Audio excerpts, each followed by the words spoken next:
Hey gun people, it's gun, not dumb, you big dummies.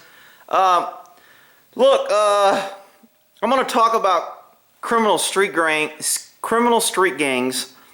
and this Bundy operation and the affidavit that the FBI used to arrest these guys. And I'm going to put a link in the description, and I won't put a link to my notes. I'll try to copy some of my notes in the description. But we're going to talk about what a gang is, how the government sees a gang, and on here we have different names or titles. We have Black Power, Oathkeepers, the number 13, government, percenters, patriots, bloods, the C word, no, Constitution. That's the new C word. Terrorists, Northerners, Crips. So which one of these are gangs, and which ones are considered maybe not gangs? And who gets to decide? Oh man, that's not good. My little tightener there moved. Alright, so who gets to decide what a gang is? That would be these guys. No one else gets to decide. And guess what? They're not considered a gang. Why? Because they get to decide who a gang is. So, in this affidavit, if you read it, you can read it before or after the video, you're going to notice some terminology that I think the government is leading and is going to use this as a case. If they don't charge these guys at Bundy Ranch for gang, criminal street gang, organized crime organization, if they don't charge them for that on this time, they're going to use this case to later charge people for gang crimes like 3%ers, Oathkeepers. You know, you see guys all the time giving a 3. Hey, you know, I'm 3%er, I'm an Oathkeeper, I believe in the Constitution, I want to keep... The government is slowly trying to classify these guys as criminal street gangs, organized crime, domestic terrorists. And I'm going to go through a couple definitions here. So when you read the affidavit, you're going to notice that any affidavit, the government, which I think is kind of it's a pretty good affidavit for legal-wise to get through court, but some of the terminology, this person's only been an FBI agent for a year and a half. It did 2 years as a prosecutor. She's a lawyer, so they need a lawyer in FBI, so they swore her in, they're paying us money, and now she's going to write the affidavit in lawyer terms, so, you know, layperson maybe not understand, or so she can word it in a way that it's code for lawyers and judges and courts. So, in her affidavit, she mentions citizens, but she doesn't name the citizens. She mentions in a few different areas, citizens said they saw this. Citizens says they heard this. Now, unless she's got an attachment, and I don't have the attachments of the exhibits, when we mention in a police report, and the feds have special rules for special people, you know, the window lickers, that should be a new gang here, FBI window lickers. But anyway, when they write their reports, they have different rules than what the states play by. They can admit things that the state says, we're not going to admit. That's not constitutional. The Fed says, oh, we'll admit it. That's why sometimes when a state wants to charge somebody and the cops got the statement wrong, or they did something and the good evidence to convict this guy is suppressed, they will try to give it to the feds, because the feds' definition of what gets suppressed is different than the states. It's much more broad and encompassing. It's huge. So pretty much the feds let anything in that helps their case. Whereas the states have become a little bit more restrictive, which is why state rights ought to be supreme. Federal government has no business taking over the states. They have no business owning all this land. I agree with all that. But at the same time, you know, a couple people are emailing me, and I've got some comments on Facebook that, dude, you're hurting the cause. You say you're a 3%er.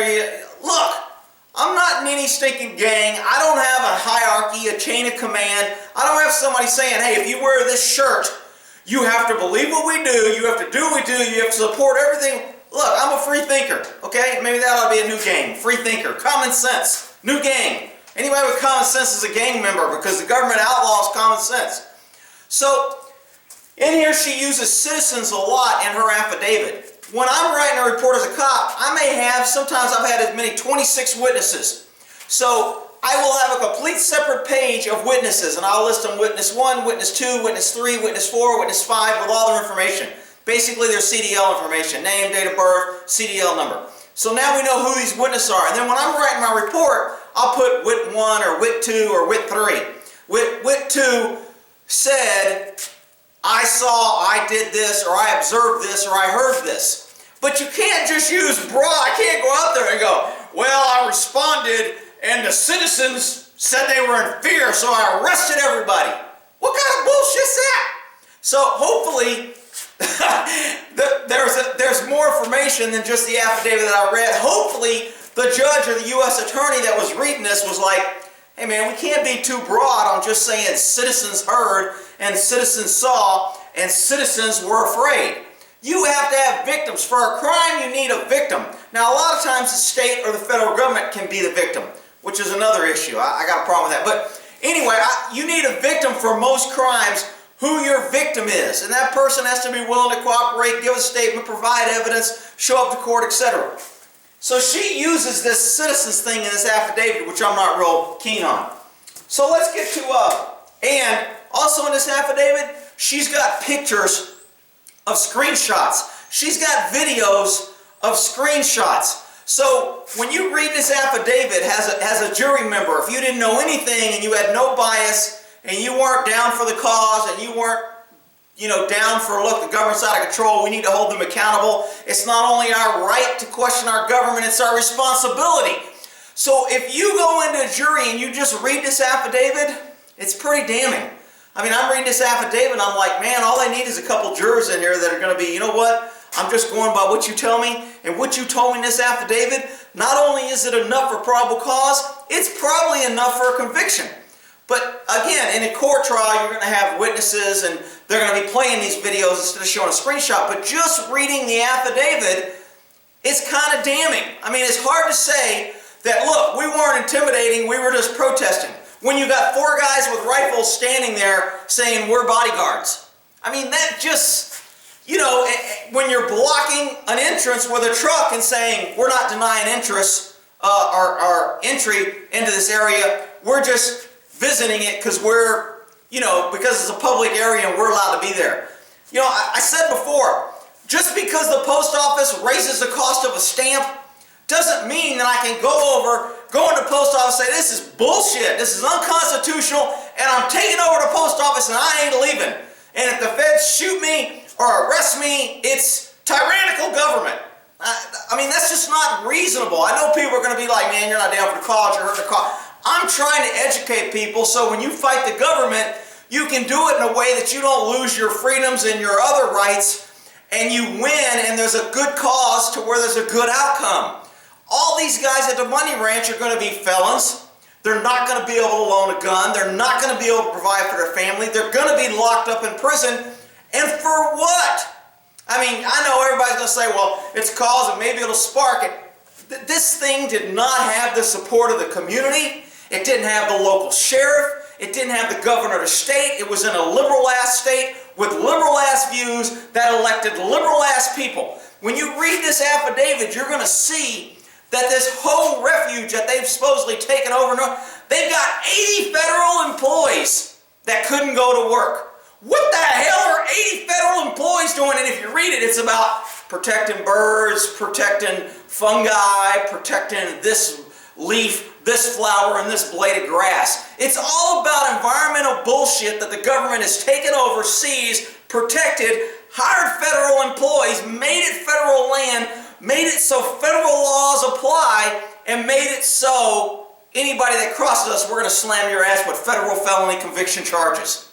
And these guys went out there, and again, I'm not questioning their efforts. I'm not questioning whether they're good patriots. I'm not questioning any of that. I think all their hearts and minds are in the right place. And I probably agree with them 100 times more than I disagree with them. But you just can't, jump into a flaming pit and say, yay, the Constitution, I'm going to burn for it, and jump into a pit and burn. What the hell does that accomplish? So, let's see. So, now here's where I think they're going to go for criminal street grant. In Texas, this is how the Texas legislators have defined a criminal street gang. Means 3 or more people having a common identity or sign or symbol that identify leadership who consistently or regularly associate in commissions of criminal activities. 3%ers, go. Oathkeepers, woo, woo, let's go cut some fences down. Let's go take down a camera. Criminal activity, common design and hand signal, and now we're doing criminal activity.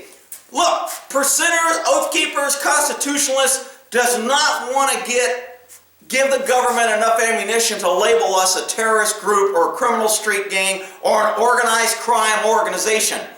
They have to be very careful when you fight the government. So, California, the way they identify a street gang, and this is 186.22 of the Penal Code. Any person who actively participates in a criminal street gang with knowledge that its members engage or have engaged, 3%ers, they have engaged, or have engaged in a pattern of criminal activity, who willfully promotes, furthers, or assists in any felonious criminal conduct by members of the gang shall be punished by imprisonment for a period not to exceed 1 year, or by imprisonment in a state prison for 16 months, 2 or 3 years. Those are enhancements that California always does, 2, 3, 4 years. I think Texas does Class A, Class B, C, felony, misdemeanor. So that's how Texas and California differ in what a criminal street gang is. Here's the Fed's definition of a criminal street gang. The federal definition of a gang is used by the Department of Justice and the Department of Homeland Security. Yo, government. I'm not a terrorist, though. Yo, government. Yay! Salute.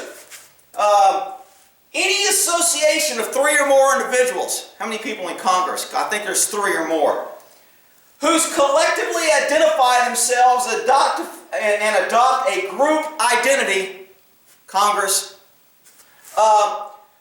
which used to create an atmosphere of fear and intimidation, Congress, federal government, frequently by employing one or more of the following. One or more of the following. Only one or more. So that means you only got to have one of these for the feds to be a street gang. A common name, Congress, federal government. Slogan, we the people, praise government. Identifying sign, symbol, color, tattoo, physical marking, style or color of clothing, hairstyle. Can you believe this? If you got a freaking hairstyle, you could be a criminal street gang in the federal eyes. So if you're bald, the skinheads. Ooh, white power. Oh, you know what? Black power guys are shaving their head. They got a shaved head. Common haircut, they're criminal street gangs. According to the federal government, our federal government works for the people, by the people. Yeah, I love it when people run around, the government works for us, we pay. You're a freaking idiot if you believe that shit.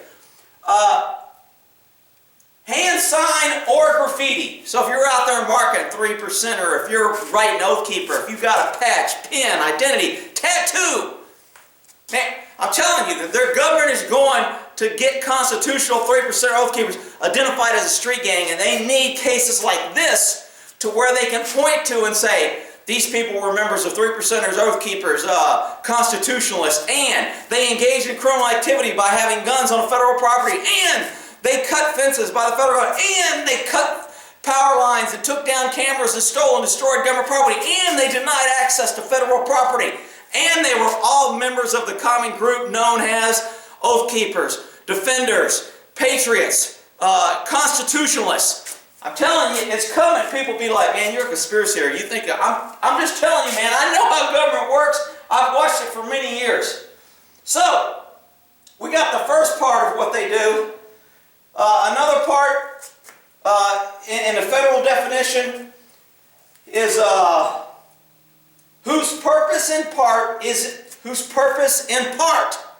Not that we do all kind of good, not that the Hell's Angels give all kind of kids, stuffed animals, rides to raise money for charities. Not that they do that, but the Hell's Angels produced and distributed methamphetamine when they started.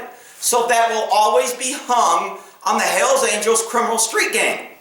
Remember I told you another video, crank, methamphetamine, Hells Angels used to keep it in their crankcase, so they used to come up and go, hey man, you got any crank? Instead of saying, you got any illegal drugs, you got any methamphetamine, they would use the code crank, and that's how methamphetamine got the name crank. So, whose purpose is to engage in part in criminal activity which uses violence or intimidation in its criminal objectives. Now that sentence right there, let's look at Bundy Ranch. We have guns, we've blocked entrances, and we have citizens, not named citizens by the way, but we have citizens who said they were fair and intimidated. Evidently in the affidavit, two guys who were with this group, who may have not been controlled, went up to somebody wearing a BLM shirt in a grocery store, kind of threatened him, said, we're going to follow you home, we're getting your car. A citizen in a grocery store heard this, was scared and intimidated. So, I mean, when you read these affidavits and you start putting all this together, and if you're on a jury and they go, here's the definition of a street crime, and here's what these guys did, you think they're going to come after these guys? I absolutely think charges are going to be added as a criminal street crime and organized crime. The problem they're going to get into, for most states, they require some sort of hierarchy and a leader.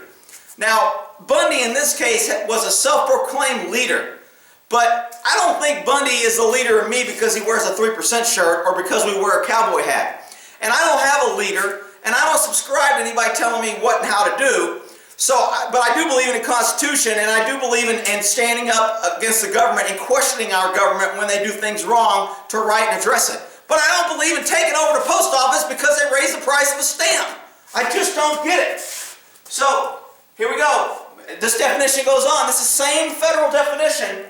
Whose members engage in criminal activity or acts of juvenile delinquency that would commit by adult would be crimes with the intent to enhance or preserve the associated power of the association's power, reputation, or economic resource. And this is more for the Crips or Bloods. When they go out there and they have these jump-ins and they go, look man, you got to go rob a store. If you want to be in here, I want to make sure you can rob a store and bring us some money. So they go in with a gun, they rob a store, they bring the money back. So now they've completed that act.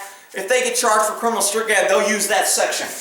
The association, and as far as I know, 3%ers ain't out for the money. We're not making any profit, although somebody out there may make a non-profit, start putting money in their pocket like Wounded War and the rest of these damn organizations that start out good and turn in corrupt. Okay, now the association, this is still a criminal street gang, the association may also possess some of the following characteristic. Notice how it doesn't say, like the states, two or more, or it says some or maybe or part.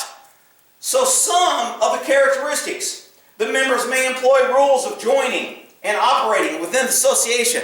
Hells Angels, if you're going to be with us, you're going to wear a patch.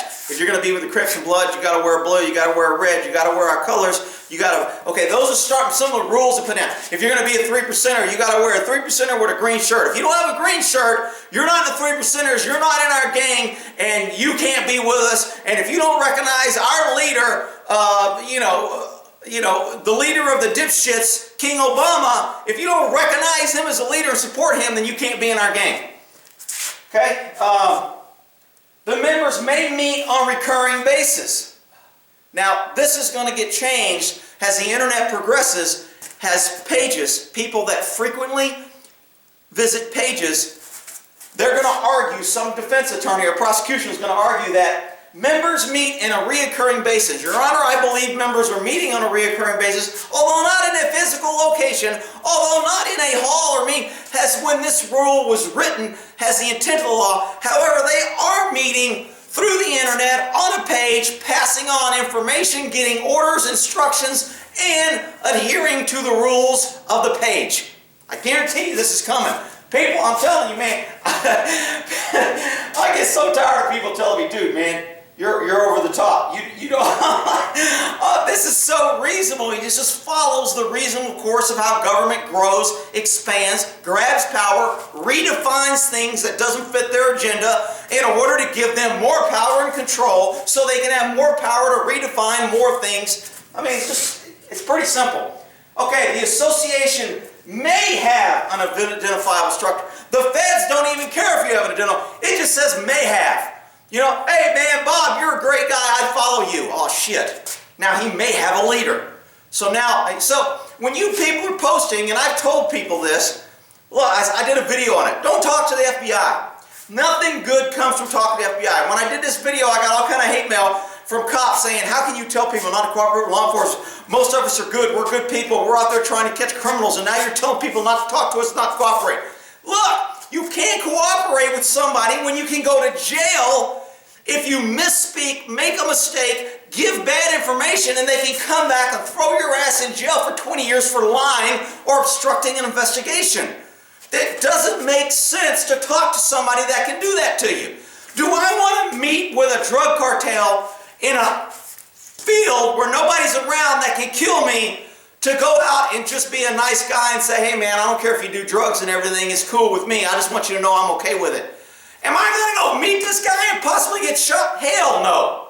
So, when I tell people don't talk to the FBI, they want to get all offended. Like, oh, you're trying to stop. Look, when you've got a government or somebody with power that can throw you in jail, take away your freedom, convict you of a felony, take away your right to own a gun, take away your right to vote. Just imagine if all constitutionalists were arrested for some bullshit, charged with a felony, and in order not to go to jail, we had to sign a thing that says we give up our right to vote and guns. How long would it take the government to get rid of guns and to get rid of constitutional voters? Not that freaking long. And people be like, oh, they would never do that. You're a conspiracy theorist. All right, people. I'm just telling you, when somebody has that much power, power is only good when it's checked or there's consequences. When people have power and there's no consequences, like cops out there shooting people, cops killing people, you know, are they justified? Is it reasonable? When there is no checks and balances and we're moving more and more to a no check and balance kind of thing. The check and balance is the system. The check and balance is the prosecutor for the cops. The check and balance for the prosecutor is the judge who used to be a prosecutor. And then the Supreme Court is the check and balance on judges who used to be a judge. Nobody up and down wants to go back to the peon citizen because the peon citizen is shit, has no rights, has no power. So where do you want to be? Where do most people take the path of least resistance? Where do most people want to be? They want to be in the government chain with the power, or do they want to be a smuck, tax-paying citizen that works and pays their taxes and has no freaking rights, no say, and no power? Where do you think most people want to be? Well, if you can't answer that, then you're probably not on this channel anyway. Okay, let's see. Both Department of Justice and ICE have distinct definitions for transnational organized crimes, federal gangs. Okay, so look. All these things here, are they gangs? It depends. Who decides if they're gangs? Hell, government. Allah, government. Or government Akbar, whatever it is. So, what is a criminal street gang? Look, I'm telling you, they're coming after constitutionalists. The government is coming, and if we don't elect and we don't fight for getting good people in office and get rid of these damn freaking liberals. I know I have some liberals on here, and if you're a liberal, I'm sorry, but at least if you're here, I know you have a brain and you're thinking and you're at least being objective and listening, so you're not what I consider the liberals. The liberals I crack on are your left-wing crazy nuts, absolutely support the party, support everything against the Constitution, support government growth, support spending, think everything should be free, and are running around freaking saying the enemy is fucking constitutionalists, gun-carrying, good patriots, and vets. Those are the freaking liberals that I'm talking about. If you don't fit into there, then don't take it personally. All right? So, are you in a criminal street gang? Have you made comments on a post that's going to show up in an affidavit with your picture? Look, if they want you, they're going to get you, but you need to be aware on what you're saying, how you're conducting yourself, what the rules that the government pays by, how they define things, so you ensure that you don't fall into that definition and you can't be trumped up on charges and having a jury reading your shit that you posted on Facebook or that you had in a video. I mean, they could take cuts and clips of a lot of my videos and make me look like a crazy maniac, but I could put up a defense and say, look, you didn't get the whole thing. Look at this part. Look at this part. And again, I've never promoted violence. I've never promoted taking over the post office because they raise a stamp. But I do promote knowing the law, knowing how government works, being able to defend yourself against government, and knowing where to draw the line. Everybody has a different line. I think we're getting close to that line, but I'm not sure what defines the line and how it makes. I think the people as a whole will decide when enough is enough and when is it time to say enough's enough. But has that time come yet? Obviously not, because the government's still growing, still got power, still locking up and killing people in cowboy hats who are farmers and working people and calling them terrorists. Meanwhile, they're letting people come across the border with freaking fake Syrian passports and sneaking them across customs and calling them poor refugees. Is this freaking world upside down or what?